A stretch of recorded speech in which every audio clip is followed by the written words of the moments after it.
Good morning દોસ્તો. 4.2 સ્વાધ્યાય આજે શરૂ કરી રહ્યો છું. 4.2 ની પહેલાનો ટોપિક આપણે જે છેલ્લે જોયા છે 6 ગુણધર્મો નિશ્ચાયકના. આશા રાખું કે બધાએ વ્યવસ્થિત જોઈ લીધા હશે એક વખત. ઓકે, હવે જે 6 ગુણધર્મો છે એના ઉપર આધારિત સ્વાધ્યાય છે 4.2. બધાની ટેક્સ્ટ બુક ખુલ્લી હશે.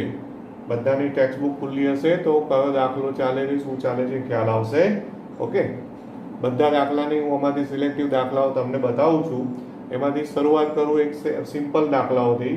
ટેક્સ્ટ બુકમાં ધ્યાન આપજો. પ્રશ્ન 1 થી 5 માં નિશ્ચાયકના ગુણધર્મોનો ઉપયોગ કરી અને વિસ્તરણ કર્યા સિવાય સાબિત કરો. વિસ્તરણ કર્યા સિવાય, દાખલા નંબર 1 થી 5. વિસ્તરણ કર્યા સિવાયનો મતલબ શું કે ભાઈ 3/3 નિશ્ચાયક છે 3 કક્ષાનો, તો એનું વિસ્તરણ એટલે કે એનું મૂલ્ય નહીં શોધવાનું. પહેલી હાર, બીજી હાર, ત્રીજી હાર એની સાપેક્ષે જે શોધીએ છે ને એ નહીં શોધવાનું. પણ વિસ્તરણ કર્યા વગર જ, મતલબ કે આ બધી બેઝિક ક્રિયાઓ છે ને RI to RJ ને એ બધું કરી અને LHS ઇક્વલ ટુ RHS લાવવાનું છે. સપોઝ આપણે જુઓ હોય કે પહેલો દાખલો જો, એની ડાબી બાજુ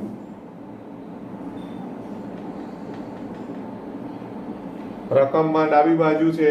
જો પહેલા 4 દાખલામાં ઓબ્ઝર્વ કરો કે 0 લાવવાનું છે, ઇઝ ઇક્વલ ટુ 0, એટલે LHS થી શરૂ કરો તો RHS માં 0 લાવવા હોય ને તો તમારે ગુણધર્મોમાંથી યાદ કરવું પડે કે 0 ક્યારે આવે. તો એક તો બધી હારના બધા, એટલે કે સોરી, કોઈ પણ એક હાર કે કોઈ પણ એક સ્તંભના બધા ઘટકો જો તમે 0 0 0 લાવી દો તો પણ આન્સર 0 આવી જાય. અને ગુણધર્મ જે 6 ગુણધર્મો જોયા એ 6 ગુણધર્મ પ્રમાણે શું થાય ખબર છે? કયો ગુણધર્મ લાગુ પડે જેથી 0 આવે? તો તમને ખબર છે નિશ્ચયકમાં કોઈ પણ બે હાર કે કોઈ પણ બે સ્તંભ જો સમાન થઈ જાય તો પણ 0 આવે. તો આવા કંઈક ઉપયોગો એ લોકોએ આમાં કર્યા હશે. ઓકે, હવે એમાંથી પહેલો દાખલો લઉં. એની રકમ આ રીતની છે. ડાબી બાજુ બરાબર x y z, પહેલી કોલમ, બીજી કોલમમાં છે a b c અને ત્રીજા સ્તંભમાં છે x plus a, પછી y plus b અને z plus c. હવે આમાં નિશ્ચયક છે ને એના અંદર કોઈ પણ દાખલો હોય કે ગમે તે દાખલા, એનો મેઇન વસ્તુ છે કે અવલોકન. રકમનું ઓબ્ઝર્વેશન કરો અને પછી ક્રિયા યાદ કરો કે આપણે ગુણધર્મો કઈ ક્રિયા કરો જેથી તમારો RHS નું સ્વરૂપ, એટલે કે જે પણ આન્સર હોય એ આવી શકે છે. હવે આમાં મારું ઓબ્ઝર્વેશન એવું કહે છે કે જો હું આ ક્રિયા કરું, જો પહેલી ધ્યાનથી જોજો, પહેલો સ્તંભ અને બીજા સ્તંભનો સરવાળો કરો તો, એટલે કે બીજા સ્તંભને પહેલા સ્તંભમાં ઉમેરો, એટલે બીજા સ્તંભને પહેલામાં ઉમેરો તો શું થાય? x plus a, y plus b, z plus c આવી જાય. એટલે એને ક્રિયામાં લખવું હોય તો શું કહેવાય? ક્રિયા તરીકે બીજા સ્તંભને પહેલામાં ઉમેરું છું એટલે c1 plus c2, એટલે કે જે પહેલી કોલમ છે એ પહેલી કોલમમાં બીજી કોલમ આપણે ઉમેરી તો જો શું થાય છે? સરવાળો x plus a, y plus b, z plus c, પછી આ a b c એમનું એમ, અને આ x plus a, y plus b, z plus c. જે પણ સ્ટેપ કરો ને બાજુમાં એની ક્રિયા તમારે લખતી જવાની હંમેશા. શબ્દોમાં લખશો તો લાંબુ થશે, એટલે સંકેતો વાપરશો તો તમને ઈઝી પડશે લખવામાં. આ સંકેતમાં લખ્યું, બરોબર? હવે બોલો, આ એક જ સ્ટેપનો દાખલો છે, આના બરાબર 0. બોલો કેમ? આનો આન્સર કેમ 0? તો કે પહેલી કોલમ અને ત્રીજી કોલમ બંને સરખી થઈ ગઈ. c1 is equal to c3, કારણ c1 is equal to c3. બે સ્તંભ કે બે હાર સરખા થાય એટલે નિશ્ચાયકનું મૂલ્ય 0 ગુણધર્મ છે.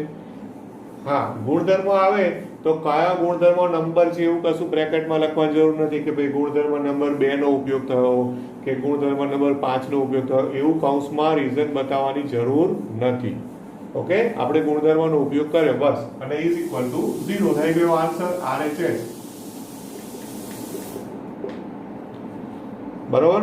હવે આ જ રીતે પેલા 4 દાખલા છે ને એ બધામાં આવું ને આવું જ કંઈક હશે. સપોઝ હું ચોથો દાખલો જોઉં. ચોથો, હવે ચોથો દાખલો છે એની રકમ તમે જુઓ તો ચોથા દાખલામાં LHS. હવે એની પહેલી કોલમ છે 1 1 1, બરોબર. બીજી કોલમમાં છે BC CA AB, BC CA AB, અને ત્રીજી કોલમ છે એમાં આવું છે A into B plus C, બીજામાં હશે B into C plus A, અને ત્રીજામાં હશે C into A plus B. Okay, હવે આનો આન્સર એ 0 લાવવાનો છે. હવે તમે આમાં પાછું એક વસ્તુ માર્ક કરજો. આ જે કૌંસ છે ને, કૌંસ ખોલું તો કૌંસ ખોલો તો અહીંયા શું છે? આ AB plus AC, આ છે BC plus AC, અને આ છે AC plus AB. ઓકે, હવે મને એવું ઓબ્ઝર્વેશન બેસે છે કે આ જે બીજી કોલમ છે, બીજી કોલમ એને હું ત્રીજામાં ઉમેરી દઉં. બીજાને ત્રીજામાં ઉમેરો અથવા તો ત્રીજાને બીજામાં ઉમેરો. એટલે કઈ ક્રિયા કરી રહ્યો છું? કાં તો બીજી કોલમને ત્રીજીમાં ઉમેરો, કાં તો ત્રીજી કોલમને બીજીમાં ઉમેરો. ઓકે, એટલે સપોઝ આપણે C3 આ ક્રિયા કરું, ત્રીજી કોલમ છે એમાં બીજી કોલમ ઉમેરું તો ઇઝ ઇક્વલ ટુ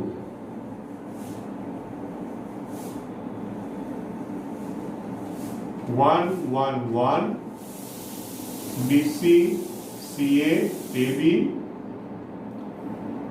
હવે આ બ્રેકેટ ખોલી નાખું છું, તો બ્રેકેટ ખોલી નાખું તો AB plus AC, અને એની સાથે પ્લસ BC. પછી એ જ રીતે અહીંયા BC plus AB plus CA. પછી અહીંયા કૌંસ ખોલી નાખો તો CA પ્લસ BC અને પ્લસ AB. મેં આ કૌંસ ખોલી નાખ્યા અને આ ક્રિયા પણ કરી. હવે ત્રીજો કોલમ છે ને, ત્રીજો સ્તંભ, એને ધ્યાનથી જુઓ ને તો ત્રણ સરખા જ છે. જો આડાવડા છે પણ સરવાળો છે એટલે સરવાળામાં તો ચાલે. તો જો પહેલામાં વાંચો તો AB plus BC plus AC છે. પછી બીજામાં પણ ધ્યાનથી જુઓ તો AB plus BC plus AC છે. ત્રીજામાં ત્યાં જોશો તો એમાં પણ AB plus BC plus AC છે.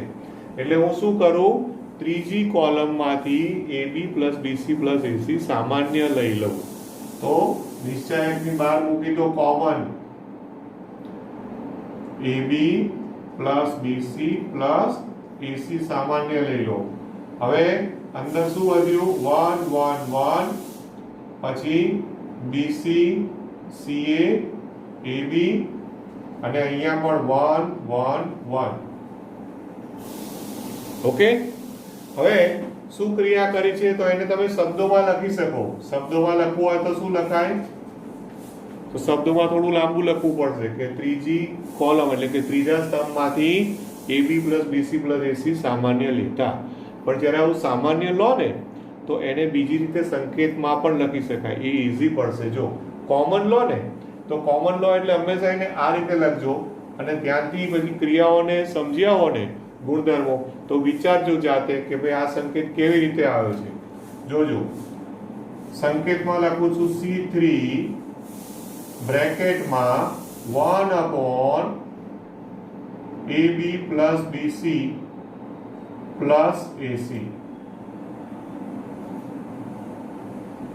C3 બ્રેકેટમાં 1 upon AB plus BC plus AC.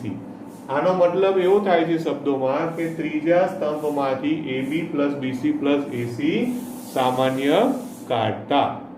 શબ્દોમાં પણ લખી શકો છો, પણ આ સંકેત સમજશો તો તમને લખવામાં પણ તમારો ટાઈમ બચશે. હવે ફરી પાછું જુઓ, પાછું આમાં પણ પહેલી કોલમ અને ત્રીજી કોલમ કેવી થઈ ગઈ? સરખી.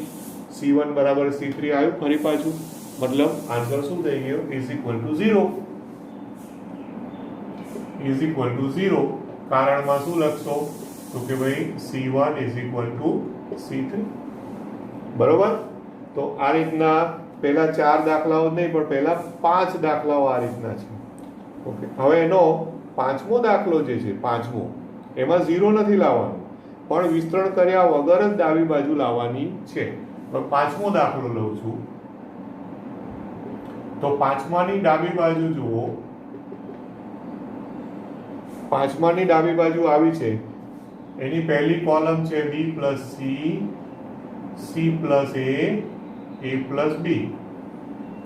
પછી એની બીજી કોલમ છે, એમાં Q plus R, Q plus R, R plus P અને P પ્લસ Q. અને ત્રીજી કોલમ છે, એમાં છે Y plus Z, Z plus X અને X પ્લસ Y. હવે આનો આન્સર લાવવાનો છે જે RHS માં, એ RHS માં લાવવાનો છે 2 ટાઈમ્સ અને પછી બ્રેકેટમાં હારમાં બોલું તો પહેલી હાર APX, બીજી હારમાં છે BQY, ત્રીજી હારમાં છે CRZ. હવે બોલો કે આમાં શું કરી શકો તમે જેથી એ આવે? પહેલી વસ્તુ, એક વસ્તુ એ યાદ રાખજો કે નિશ્ચાયકમાં જ્યારે પણ સાબિતીના દાખલા આવે ને, તો એમાં એક કરતા વધારે રીતો છે, અનેક રીતો છે, અનેક રીતો હોય. દાખલા તરીકે મેં આમાં કર્યું તો હું જે ક્રિયા કરું છું એ ક્રિયા કરશો તો જ તમારો જવાબ આવશે એવું નથી. તમે બીજું કંઈ પણ કરીને પણ જવાબ લાવી શકો છો. હા, એક કરતા વધારે સોલ્યુશન પોસિબલ છે અને એક્ઝામમાં પણ બધા જ ચાલે છે, વેલિડ ગણાશે. આમાં મેં ત્રીજા કોલમમાં બીજી કોલમ ઉમેરી છે, એની બદલે તમે બીજી કોલમમાં ત્રીજી કોલમ ઉમેરો તો આજે ત્રીજી કોલમમાં સરખા ઘટકો હોય એની બદલે બીજામાં સરખા આવે, હે ને? બરોબર? એટલે એવું થઈ શકે, બધું અલગ અલગ બહુ બધું થઈ શકે. એટલે આમાં પણ ઘણાને એવું થાય કે ભાઈ મારે પેલો પાંચમો ગુણધર્મ વાપરવો છે, એટલે કે એક નિશ્ચાયકના બે નિશ્ચાયક બનાવવું, તો પ્રોબ્લેમ થઈ શકે, નો ડાઉટ. હવે થાય ખરું, પણ એમાં શું થાય કે એ ગુણધર્મ યાદ કરો ને તો તમે કોઈ પણ એક હાર હોય ને એના જ બે ભાગ કરી શકો, પછી બીજી ને ત્રીજી હાર એઝ ઇટ ઇઝ લખવી પડે. અને એમ કરતા કરતા બે ભાગ કરતા જાઓ, પછી બીજી હારના બે ભાગ પાડો, પછી ત્રીજી હારના બે ભાગ પાડો, તો તમે વિચારો કે કેટલા બધા નિશ્ચાયક લાંબુ લાગશે. એની બદલે થોડું ઇઝી વિચારો. તો ઇઝીમાં કંઈક આવું લાગે છે કે તમે હારની ક્રિયા કરો. જે પહેલી હાર છે ને એ પહેલી હારમાં R12, તો પહેલી હારમાં બીજી હાર અને ત્રીજી હારને આપણે માઇનસ કરો તો R1 minus R2 minus R3. Just જો વિચારો, પહેલા સાચું છે કે નહીં આપણે જોઈએ. પહેલી હાર એમાંથી બીજી ને ત્રીજી બાદ કરું છું તો જો B plus C minus C minus A, ખ્યાલ આવે છે ને? બાદ બાકી કરું છું, માઇનસ C માઇનસ A એટલે પ્લસ C માઇનસ C ઉડી ગયા. પછી અહીંયાથી માઇનસ A માઇનસ B, તો B પણ ઉડી ગયા. તો આટલી ક્રિયા કરશો તો પહેલી હારમાં શું થવાનું? પહેલી હારમાં કયા ઘટક વધ્યો તમને ખ્યાલ આવે ને? B plus C minus C minus A minus A minus B. તો માઇનસ A વધ્યા, તો માઇનસ A વધ્યા એટલે શું વધ્યું કહેવાય? Minus 2A. શું વધ્યું? Minus 2A. સેમ એ જ રીતે તમે આમાં જુઓ. ઓકે, આની અંદર જુઓ તો આની અંદર Q plus R minus P minus P minus Q, એટલે આમાં માઇનસ 2P વધશે. પછી આમાં એ જ રીતે માઇનસ x વધશે એટલે માઇનસ 2x વધશે. એટલે પહેલી હારમાં minus 2A minus 2P minus 2x. બાકી બીજી ત્રીજી હારને હમણાં એમને એમ છોડી દો. C plus A R plus P Z plus X A plus B P plus Q અને X પ્લસ Y. જે ક્રિયા કરી એ આપણે અહીંયા બ્રેકેટમાં લખી કાઢીશું. હવે પહેલી હાર છે ને એમાંથી આમ તો -2 કોમન આવે છે, પણ હું -2 ની બદલે 2 કોમન કાઢું, કારણ કે આપણે RHS માં 2 જોઈએ છે, -2 નથી જોઈતા, એટલે હું માઇનસ ને અંદર જ રાખું છું. 2 કોમન કાઢું છું, તો 2 કોમન કાઢો તો અંદર શું આવે છે? -a -p -x c + a r + p z + x, બાકી બધું એમનું એમ, a + b p + q x + y. તો શું કર્યું? પહેલી હારમાંથી 2 કોમન, તો અહીંયા બે સંકેત લખ્યો, એવી રીતે આમાં સંકેત લખો બાજુમાં. તો શું સંકેત લખશો? r1 1/2, r1 1/2 એટલે કે પહેલી હારમાંથી 2 સામાન્ય કાઢ્યા. હવે તમે જુઓ,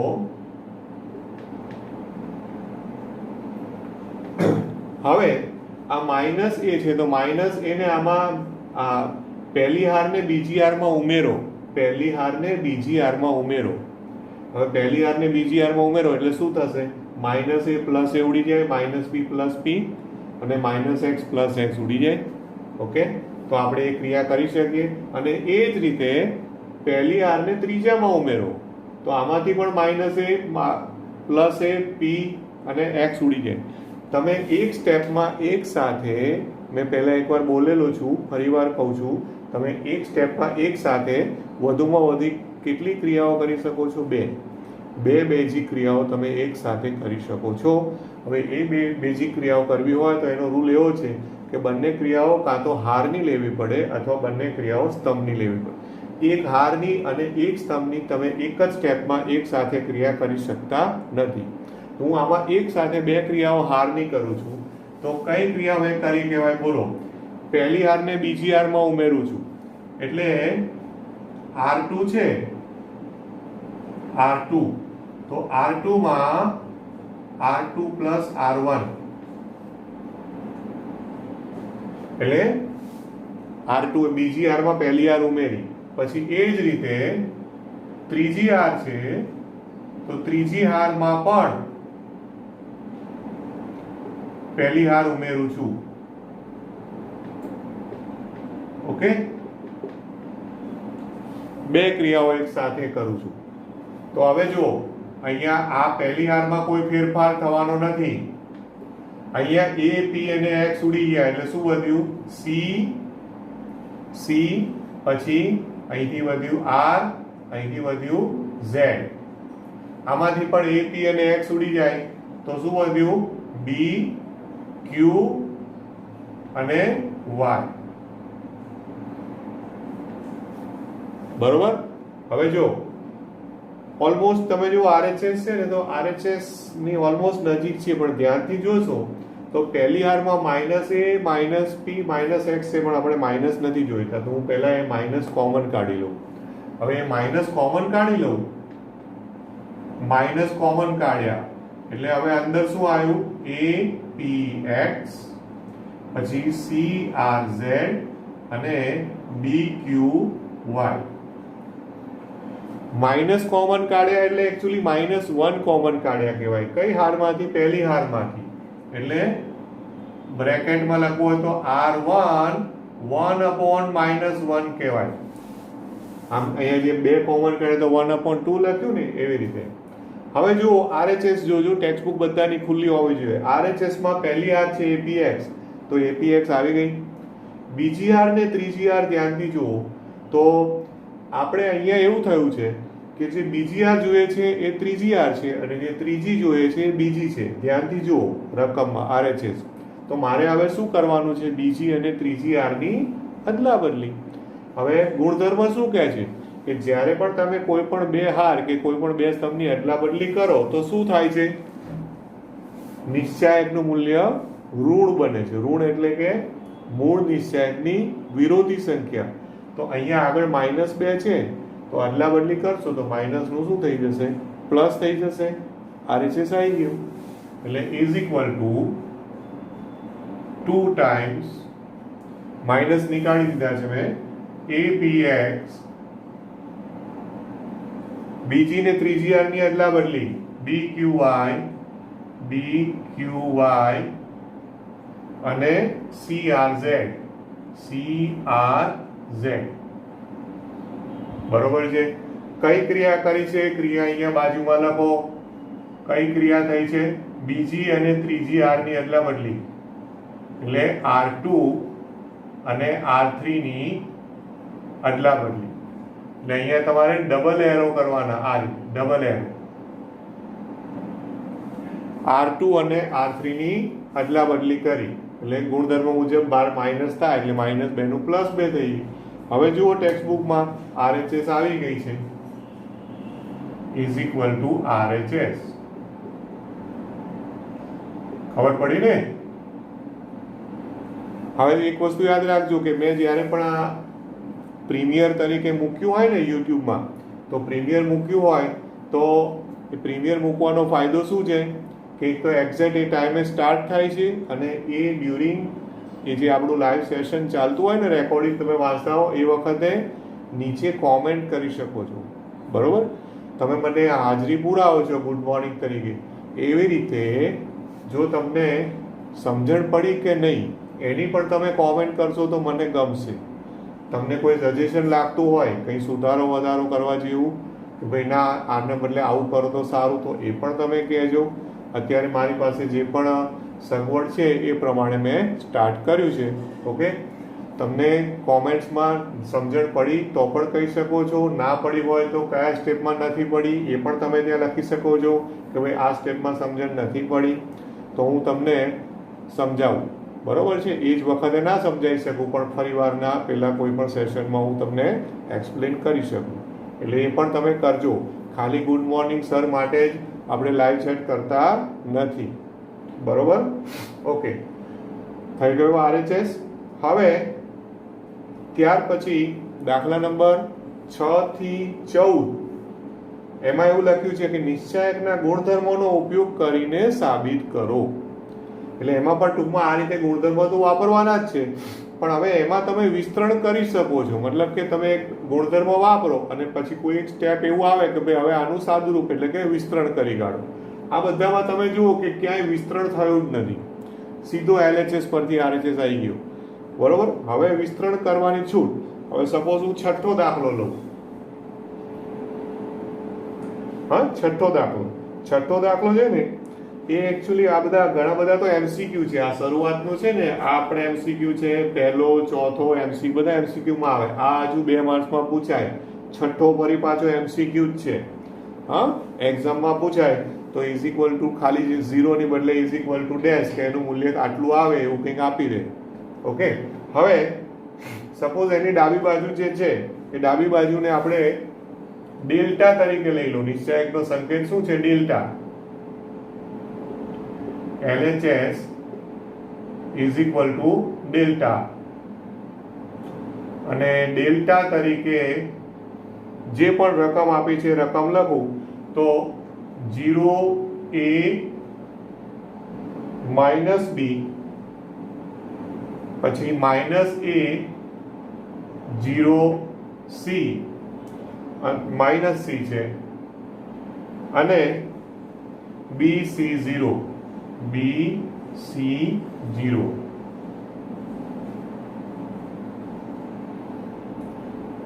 હવે સૌથી પહેલું કામ તમને એક વસ્તુ યાદ હશે કે ગુણધર્મમાં એક ગુણધર્મ એવો છે કે નિશ્ચાયક હોય એ નિશ્ચાયકની પ્રત્યેક હારને સ્તંભમાં ફેરવો એટલે કે RI to CI તો શું થાય છે? યાદ છે? 6 ગુણધર્મોમાં તો આઈ થિંક પહેલો જ ગુણધર્મ છે કે RI to CI કરવાથી નિશ્ચાયકનું મૂલ્ય બદલાતું નથી. તો આમાં હું પહેલું કામ શું કરું છું? RI to CI કરું છું. એટલે કે પહેલી હાર છે એનો પહેલો સ્તંભ બનાવું છું. તો શું થશે? 0A - B. બીજી હાર નો બીજો સ્તંભ -A 0 - C. ત્રીજી હાર નો ત્રીજો સ્તંભ B C અને 0. એટલે કઈ ક્રિયા કરી છે મેં? Ri2Ci ક્રિયા કઈ થઈ છે? Ri2Ci. ઓકે, હવે આપણે RHS લાવવાનું છે 0. એના માટે મને એવું લાગે છે કે હું પહેલી હારમાંથી, જોજો સાંભળજો, પહેલી હારમાંથી -1 કોમન કાઢું, બીજી હારમાંથી પણ -1 કોમન કાઢું, ત્રીજી હારમાંથી પણ -1 કોમન કાઢું. એટલે મારે -1 કેટલી વાર કોમન કાઢવાના છે? 3 વખત.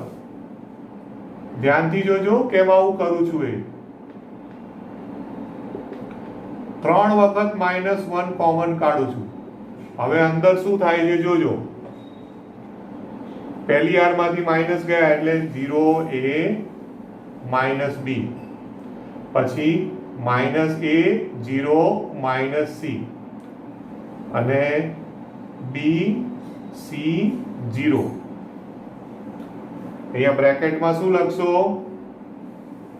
શબ્દોમાં લખવું હોય તો R1 R2 અને R3 ત્રણેયમાંથી -1 સામાન્ય લેતા, અને નહીં તો સંકેતમાં લખવું હોય તો તમારે આ રીતે લખવું પડે: R1 1/-1, R2 1/-1 અને R3 1/-1. હવે આ -1 ની 3 ઘાત એટલે તો -1 થયું, અને આ જે નિશ્ચયક આવ્યો ને એ નિશ્ચયક તો પાછી મૂળ રકમ જ થઈ. જુઓ, પાછી જે રકમ હતી એની એ જ આવી. એનો મતલબ શું થયો? Delta is equal two minus delta. ખબર પડી? કારણ કે -1 ની 3 ઘાત એટલે -1, અને નિશ્ચયક તો પાછો હતો એનો એ જ આવે. તો delta is equal two minus delta થયું. એનો મતલબ કે આ માઇનસ ડેલ્ટા ને આ બાજુ લાવી દઉં તો 2 ડેલ્ટા ઇઝ ઇક્વલ ટુ 0. માટે ડેલ્ટા ઇઝ ઇક્વલ ટુ 0 સાબિત થયું. બરાબર ને? તો જો આમાં પણ એકચ્યુઅલી એને વિસ્તરણ કરવાની છૂટ આપેલી છે, પણ આપણે વગર વિસ્તરણે જવાબ લાવી દીધો. ઘણા કેવું કરે છે કે નિશ્ચયકના ગુણધર્મનો ઉપયોગ કરવાનો હોય ને તો ઉપયોગ જ ના કરે અને આનું સાદરૂપ કરી નાખે. હવે હું તમને કહું કે નિશ્ચયકની તમે કોઈ પણ ગુણધર્મ વગર પણ સાદરૂપ કરો ને તો એને LHS પરથી RHS જે લાવવાનું કહ્યું હોય ને એ કદાચ આવી જાય. કોઈમાં એ સ્ટેપ લાંબા થાય પણ જવાબ આવી જાય, પણ તમને એક્ઝામમાં માર્ક્સ મળશે નહીં, કારણ કે તમે ગુણધર્મનો તો ઉપયોગ જ નહીં કર્યો, તમે તો સીધું વિસ્તરણ જ કર્યું. એટલે એટલીસ્ટ 1 કે 2 3 તો 2 સ્ટેપ તો મિનિમમ એવા તમારે આવવા જ જોઈએ કે તમે ગુણધર્મનો ઉપયોગ કર્યો છે એવું બતાવો. પછી વિસ્તરણ કરવાનું થાય તો વિસ્તરણ કરવાની છૂટ. ઓકે, આટલું ધ્યાન. ચાલો હવે 7મા દાખલાની રકમ જોજો. 7મો દાખલો, ડાબી બાજુ એટલે કે જે નિશ્ચયક આપ્યો છે LHS, એની રકમ આવી છે -a²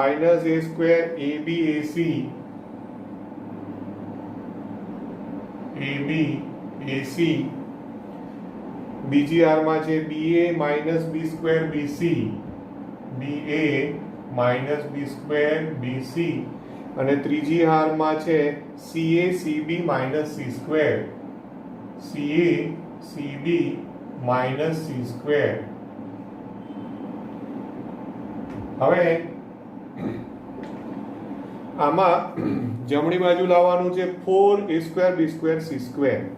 હવે અવલોકન જ ઇમ્પોર્ટન્ટ છે નિશ્ચયકના કોઈ પણ દાખલામાં. અવલોકન, ધારો કે પહેલા શરૂઆતમાં જ કંઈ પણ કોમન નીકળતું હોય તો સૌથી પહેલું કોમન કાઢી લો.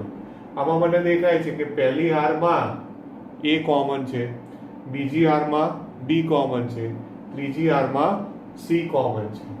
દેખાય છે?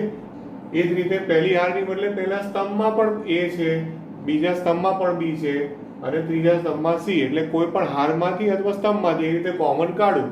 સપોઝ હું હારમાંથી કોમન કાઢું છું તો આપણે પહેલી હારમાંથી A કોમન, બીજી હારમાંથી B કોમન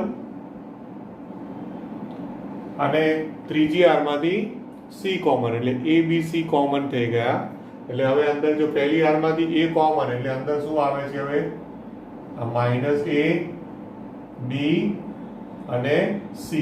A કોમન, બીજી હારમાંથી B કોમન તો A અહીંયાથી બી કોમન છે એટલે એ માઇનસ બી સી. ત્રીજી આર માંથી સી કોમન કાઢો એટલે એ અહીંથી સી ગયા, બરોબર છે. આ બી અને માઇનસ સી. બ્રેકેટમાં ક્રિયાઓમાં શબ્દોમાં લખો તો લખવાનું કે પહેલી આર R1 R2 અને R3 માંથી અનુક્રમે A B અને C સામાન્ય લેતા, અને સંકેતમાં લખવું હોય તો R1 1/A, R2 1/B અને R3 1/C. આ રીતે ક્રિયા કરી. હવે જો આ કોમન કાઢ્યા ને તો હવે આ બહુ ઈઝી તમને લાગશે. હવે ધ્યાનથી જુઓ કે કોમન કાઢ્યા, ઓકે. હવે ફરી પાછું ઓબ્ઝર્વ કરો તમે. એક વખત આ કોમન નીકળી ગયા પછી ફરી પાછું કંઈ કોમન દેખાય છે તો હવે જો પહેલા સ્તંભમાંથી એ કોમન નીકળે છે, બીજા સ્તંભમાંથી બી, ત્રીજામાંથી સી. એ બી સી ફરી પાછા કોમન કાઢો.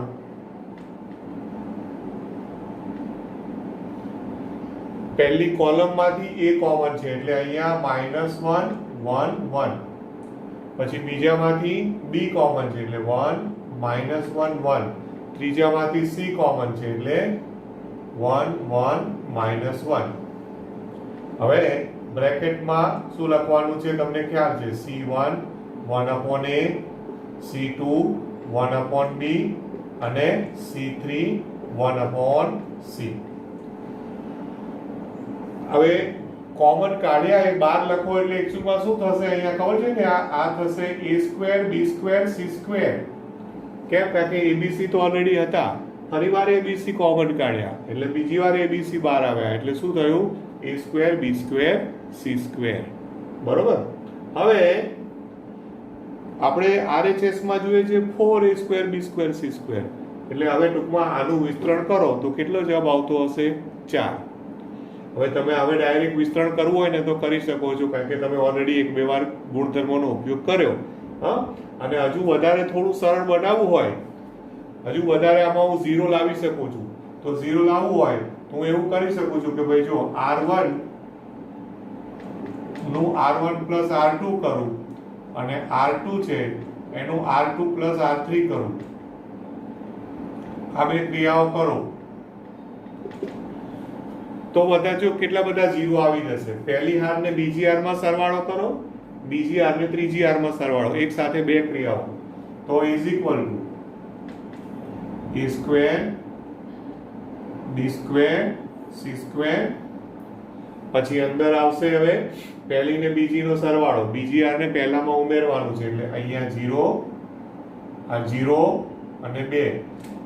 ત્રીજી હાર ને બીજામાં ઉમેરો એટલે આ 2, આ 0 અને આ 0. ત્રીજી આર એમની એમ.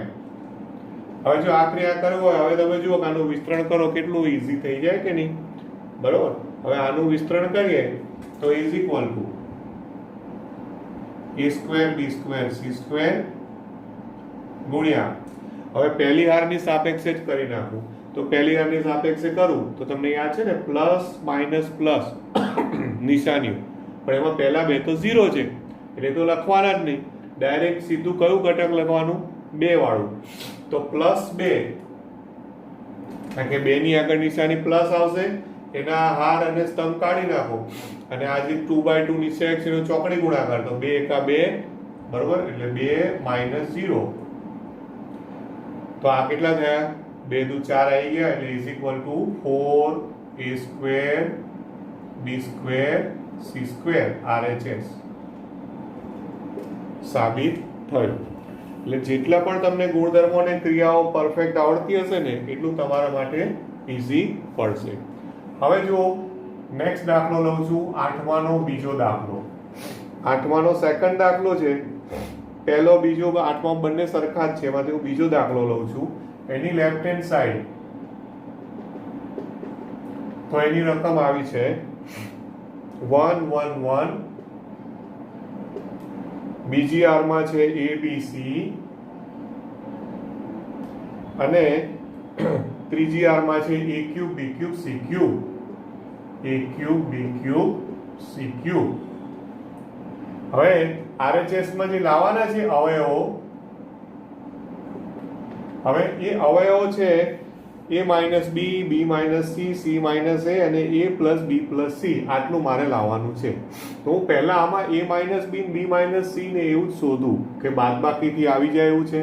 તો જો બીજી કોલમને પહેલામાં બાદ કરો, ધ્યાન, કોલમ એટલે સ્તંભ, તો બીજા સ્તંભને પહેલામાં બાદ કરો તો 1 ઓછા 1 0. અહીંયા a minus b, a cube minus b cube, એનું પણ વિસ્તરણ થઈ શકે. પછી એવી રીતે ત્રીજાને બીજામાં બાદ કરો તો પણ પાછું b માઇનસ સી, બી ક્યુબ માઇનસ સી ક્યુબ. તો a માઇનસ બી ને બી માઇનસ સી મને મળે છે ને. તો હું શું કરું છું, ક્રિયા શું લખવાની થશે, તો બીજી કોલમને પહેલામાં બાદ કરું છું એટલે c1 2, બરોબર, c1 છે એ બીજાને પહેલામાં બાદ કરું છું એટલે c1 માઇનસ c2. અને એ જ રીતે બીજી કોલમ છે, બીજો સ્તંભ c2, અને એમાં ત્રીજી બાદ કરું છું એટલે c2 માઇનસ c3. આ બે ક્રિયાઓ એક સાથે હું કરું છું. ફરીવાર કહું છું કે જ્યારે બે ક્રિયાઓ એક સાથે કરો તો બંને ક્રિયાઓ કાં તો હારની હોવી જોઈએ કાં તો બંને ક્રિયાઓ સ્તંભની હોવી જોઈએ. હવે c1 થી c1 માઇનસ c2 કરો એટલે બીજી કોલમને પહેલામાં બાદ કરો એટલે આ 0, આ a માઇનસ બી અને આ a cube minus b cube. પછી ત્રીજી સ્તંભને બીજામાં બાદ કરો એટલે ફરી પાછું 0, પછી b માઇનસ સી અને બી ક્યુબ માઇનસ સી ક્યુબ. અને ત્રીજી કોલમ એમની એમ એટલે કે 1 સી સી ક્યુબ. બરોબર. હવે ઓબ્ઝર્વેશન ફરી પાછું, જે RHS માં અવયવો જોઈએ છે ને a minus B, B minus c, તો જુઓ કે પહેલા સ્તંભમાંથી a માઇનસ બી કોમન લેવાય. કેવી રીતે, તો કે a cube minus b cube, a ઘન માઇનસ બી ઘનના બે અવયવ પડે, યાદ છે ને વિસ્તરણ. તો a ઘન માઇનસ બી ઘન બરાબર શું થાય, એક કૌંસમાં a માઇનસ બી અને બીજા કૌંસમાં a square plus a b plus b square. તો a માઇનસ બી પહેલામાંથી કોમન, એ જ રીતે b માઇનસ સી બીજામાંથી કોમન.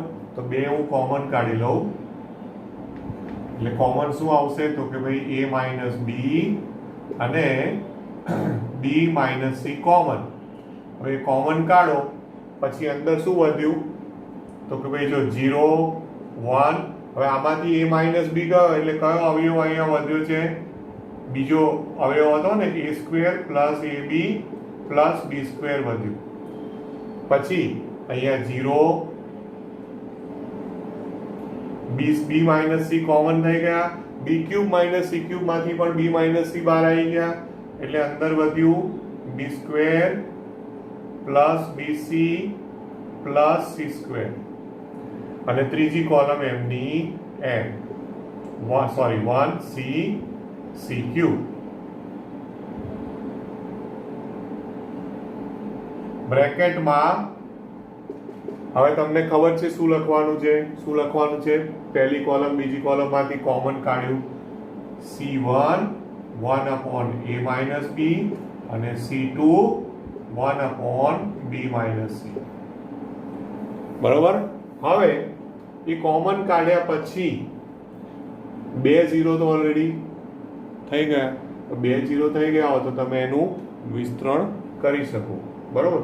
હવે એ વિસ્તરણ કરવું હોય તો થઈ શકે, પણ આપણે વિચારવાનું કે હજી આનું વધારે કંઈ સાદુરૂપ શક્ય છે. જો એવું હોય ને તો કરી દેવાનું, પણ સાદુરૂપ આપતા એવું ના થવું જોઈએ કે ભાઈ ઉલટાનું આ એક 0 વધારાનું આવી જાય પણ પછી કંઈ લાંબુ થઈ જતું હોય તો વિચારવાનું કે ભાઈ ના, એના કરતાં બે 0 તો ઓલરેડી છે તો પહેલી આરની સાપેક્ષે આપણે સીધું આનું વિસ્તરણ જ કરી દઈએ તો ઇઝી પડવાનું જ છે, બહુ વાંધો નહીં આવે. તો પહેલી આરની સાપેક્ષે વિસ્તરણ કરી દઉં છું એટલે ઇઝ ઇક્વલ ટુ તો થશે a minus B, B minus C. હવે પહેલી આરની સાપેક્ષે તો પહેલા બે પદ તો 0, સીધું 1 છેલ્લું પદ આવ્યું અને એની નિશાની પ્લસ એટલે 1 ગુણ્યા. હવે આ જે 2/2 નિશ્ચાયક છે થોડું તમને મોટું લાગશે, પણ હમણાં અવયવો પડી સાદુરૂપ થઈ જશે. ચોકડી ગુણાકાર કરો એટલે 1 ઇન્ટુ આ બેનો ચોકડી ગુણાકાર એટલે શું થશે તો કે B square plus BC plus C square અને minus A square minus AB minus B square. ચોકડી ગુણાકાર થયો, બરોબર છે. હવે a minus B, B minus C. હવે આમાંથી જે કટ થતું એ કટ કરો તો શું લાગે છે? જો બી સ્ક્વેર અને માઇનસ બી સ્ક્વેર, બી સ્ક્વેર અને માઇનસ બી સ્ક્વેર કટ થાય છે. તો બી સ્ક્વેર ને માઇનસ બી સ્ક્વેર ઉડાડી દો. હા, અને ઉડાડ્યા પછી શું વધે છે એ પહેલા લખીએ. તો જો આટલું વધ્યું BC plus C square minus A square minus A B. B square minus B square cut. હવે આ બે જે છે ને એમાંથી તમે ધ્યાનથી જુઓ કે આ બંને ને સાથે રાખો, એના બે અવયવ પડે C minus A C plus એ, અને બીસી અને માઇનસ એ બી એમાંથી પણ તમે સામાન્ય લઈને અવયવ પાડી શકો છો. એટલે આપણે જે જોઈએ છે ને અવયવો ઓટોમેટિક હમણાં ગોઠવાશે. જુઓ is equal to A minus B, B minus C. હવે આ વચ્ચેના બે છે એને હું પહેલા લખું છું તો એના શું થશે? બે અવયવો C minus A C plus એ, અને બાકીના બે જે છે એને હું ડબલ લાઈન કરું છું તો બીસી માઇનસ એબી. તો બીસી માઇનસ એબી માંથી શું કોમન છે? બીસી માઇનસ એબી. તો એમાંથી અહીંથી બી, અહીંયાથી પણ બી, તો હું બી બી કોમન કાઢી લઉં તો પ્લસ બી. તો અંદર શું આવ્યું? બી કોમન કાઢી લો એટલે સી માઇનસ એ.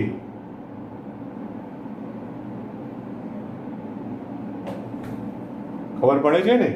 જે વચ્ચેના બે પદો છે એના બે અવયવ પાડ્યા અને પહેલું અને છેલ્લું પદ છે એમાંથી બી સામાન્ય લીધો. આટલું જ કર્યું છે. હવે આ જે છેવડ્યો કૌંસ છે, છેવડ્યા કૌંસમાંથી સી માઇનસ એ સામાન્ય, એને બહાર લઈ લો. હવે સી માઇનસ એ બહાર લો એટલે અંદર શું વધશે? સી પ્લસ એ પ્લસ બી, એટલે કે એ પ્લસ બી પ્લસ સી કહેવાય ને. તો આવી ગઈ RHS. ધ્યાનથી જુઓ ટેક્સ્ટ બુકમાં. એટલે is equal to A minus B, B minus C, C minus A અને into A plus B plus C. સાબિત થયું. બરોબર. તો જો આ રીતના છે બધું, થોડું કામ વિચારવાનું છે તમારે, નહીં તો આ રીતને વિચારશો ત્યારે આપણો મેળ પડશે, નહીં તો મેળ પડવાનો નથી. ઓબ્ઝર્વેશન જ ઇમ્પોર્ટન્ટ છે. અને બને ત્યાં સુધી છે ને ઘણા ખરા દાખલાઓમાં એવું કે જેટલા બને એટલા ઝીરો બધા લાવો ને, અને અવયવોનું ધારો કે આપણને ડાયરેક્ટ ના ફાવતું હોય પણ સીધા 0 જેટલા લાવો ને, અને પછી તમે એનું વિસ્તરણ કરશો એટલે મોટા ભાગે RHS લાવવામાં તમને તકલીફ નહીં પડે. ઓકે, ચાલો હવે 8મો દાખલો જોયો. ત્યાર પછી હવે હું ડાયરેક્ટ તમને બતાવું છું. બાકીના જે દાખલા નથી લેતો એ તમને ફાવશે એટલા માટે. હવે હું ડાયરેક્ટ જઉં છું દાખલા નંબર 12 ઉપર. દાખલા નંબર 12. હવે એની લેફ્ટ હેન્ડ સાઈડ. ઓકે, હવે એની રકમ આવી છે પહેલી હારમાં 1x x², પછી બીજી હારમાં છે x² 1x, અને ત્રીજી હારમાં છે x x² 1. હવે આમાં આપણે લાવવાનું છે RHS માં. તમે જુઓ તો RHS માં લાવવાનું છે 1 - x³ એટલે કે 1 - x નો ઘન અને એનો આખાનો હોલ સ્ક્વેર. તો હવે ઓબ્ઝર્વેશન એવું કહે છે કે આમાં તો x નો ઘન વાળું કોઈ પદ એક ઘટક છે જ નહીં, x² છે. અને આમાં જે ગુણધર્મો છે એ ગુણધર્મોમાં શું છે?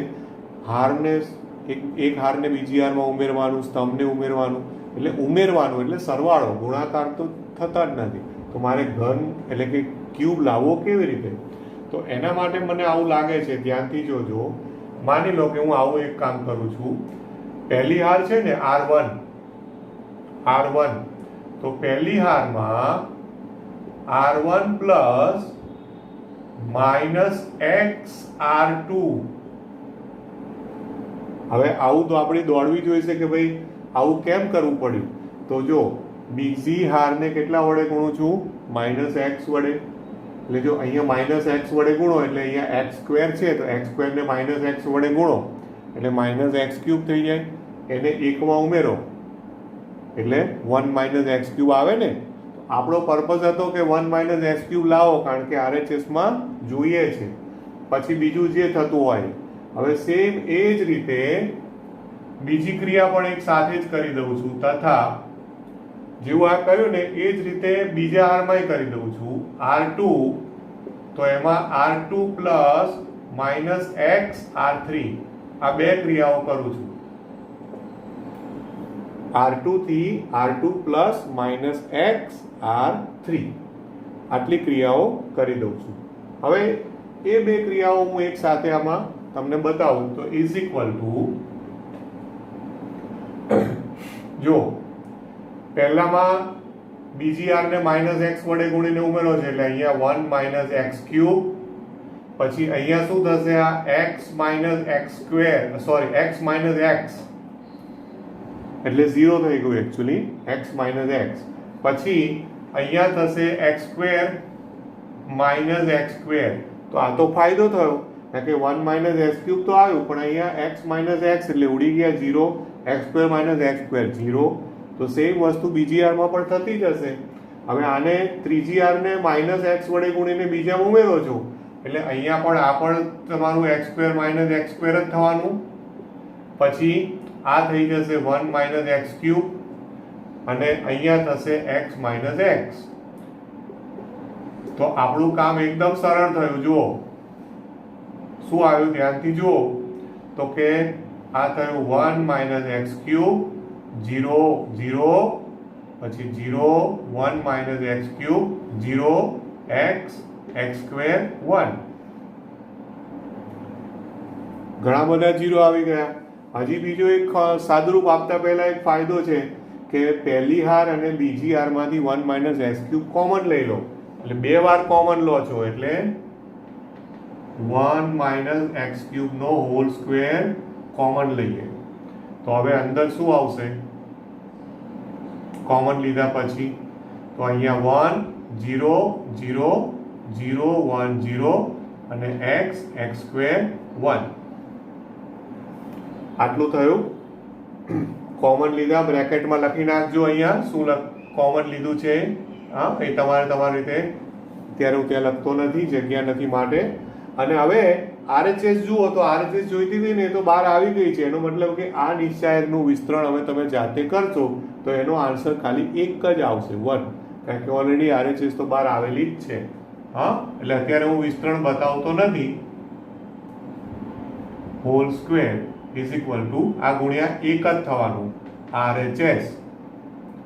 હા, હવે આ ગુણ્યા 1 લખ્યું છે, એક તમે જાતે પ્રયત્ન કરજો. ખ્યાલ? તો હવે આ થયો દાખલા નંબર 12. તો જુઓ 4.2 સ્વાધ્યાય છે ને એ અગત્યનું એટલા માટે છે કે એની અંદર આ બધી જ ક્રિયાઓને તમારે થોડુંક જાતે મગજ દોડાવવું પડે. શક્ય છે કે મેં R1 ની ક્રિયાઓ કરી હોય કે R2 ની ક્રિયાઓ કરી હોય, એની બદલે તમે C1 કે C2 પણ કરી શકો. હાર કેસ તમે કહ્યું એમ નિશ્ચયક એવું ચેપ્ટર છે કે એમાં એક કરતાં વધારે રીતે દાખલો થાય. એવું નહીં કે ભાઈ સારે કીધું છે તો મારે આ જ કરવાનું, એવું નહીં. તમે હારની બદલે સમ કરશો તો પણ જવાબ આવશે, નો પ્રોબ્લેમ. ઓકે, હવે બીજા આમાં 12મો પછી 13 14 ઇમ્પોર્ટન્ટ દાખલાઓ છે. 15મો MCQ પણ ઇમ્પોર્ટન્ટ છે. હા, તો 13મો અને 14મો દાખલો. અને જો તમને ડાઉટ લાગે તો આના રેકોર્ડિંગના આપણે તમે જ્યારે લાઈવ જુઓ એ વખતે તમને ડાઉટ હોય તે વખતે લાઈવ ચેટમાં મને કહેજો કે અમારે ડાઉટ છે. તો પછી હું તમને એ દાખલા છે ને એ હું એક પેજ પર ગણી અને આપણા ગ્રુપ છે એ ગ્રુપમાં તમને સેન્ડ કરી દઈશ, ક્લાસના ગ્રુપમાં જ. બરોબર? ઓકે, હવે તમારા માટે હોમવર્ક રહેશે સ્વાધ્યાય 4.2 એસાઇનમેન્ટમાં કમ્પ્લીટ કરવાનું રહેશે. આના પછી ત્રિકોણનું ક્ષેત્રફળ એક ટોપિક છે 4.3 સ્વાધ્યાયમાં, અને ત્યાર પછી સુરેખ સમીકરણનો ઉકેલ, અને ફરી પાછું શ્રેણિક ને એ બધું આવશે.